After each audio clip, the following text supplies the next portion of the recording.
Shop video tutorials by Andrew Buckle. In this tutorial I'm just going to show you how you can combine gradients with the art history brush to create some very interesting sort of contour like designs.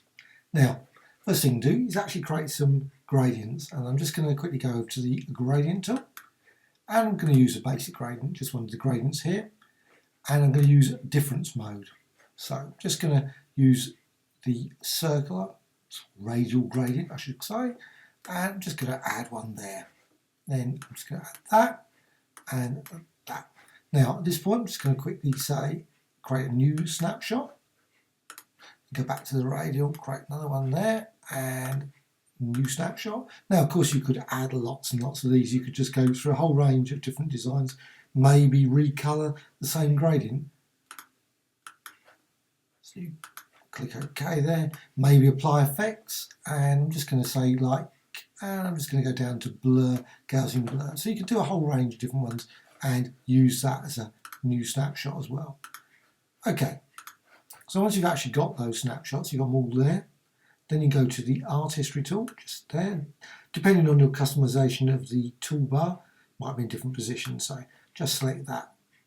Now I've got set the value to 6, and I'm just going to quickly go over here to the brush so I can actually show you the brush tip. I'm using a little star design, so it's like 126 there. Obviously I'll put it down to 6, but you can create obviously any type of design.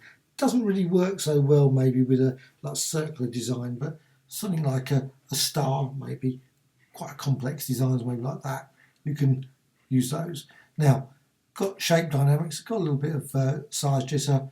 Colour dynamics, I've actually set the hue jitter down low, etc. Purity up, so there's a lot of colour involved, and that's the key thing here, purity. And colour setting is not so important. Now I'm just going to fill that with black. So this design, fill that with black. Now I'm just going to go over here with the art history, and like I say, it does depend on the brush. So I've actually created videos showing you examples of how different brushes will change by obviously the brush tip, etc. So it does obviously can modify it a bit. So I'm just going to apply that one, and you can see straight away. And of course, it's a nice thing you can do is you can actually do it localized, so you can really sort of apply it to that area, maybe make it very, very sparse in other parts of the image. So just go over there, and you can create like very nice sort of contour design very quickly.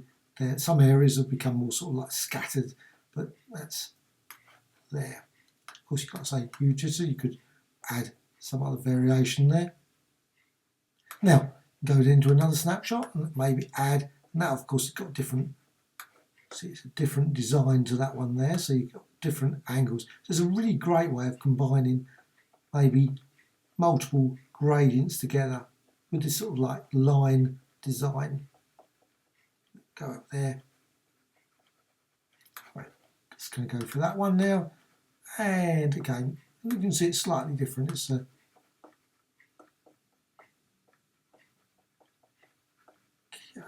and then this final one over here, and this one's sort of been blurred, so you can actually see it's far more sort of random. It's obviously makes it very hard for it to actually find any contours, particularly in that. So, right. And then, of course, you can always go back. You can always go back to the first one and add on top of the other ones. It's really sort of like drawing in over there. Right, once you've actually done that, there you are. You've got a really weird, wonderful abstract. Of course, what you can do, you can apply other effects, stylize, oil paint, and create a sort of like swirly design there. And again, you can go over top of that, so you don't have to keep that design. You can also, of course, save that as a snapshot and then use that in the effect as well. So you can just go there and again go to oil paint and maybe add some more there.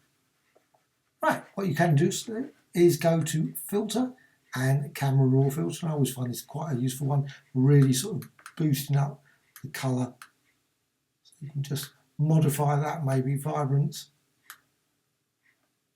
maybe exposure, just turn that off. Put that there to really make it pretty garish, I know, at that point. And there you have it. Very sort of garish, super colourful gradient combination. And maybe obviously you might also want, if you want, adjustments maybe colour lookup, maybe going for something like edgy amber, just to turn it into a more sort of like maybe fire or swirling fire design. I hope you found this of interest. Thank you much.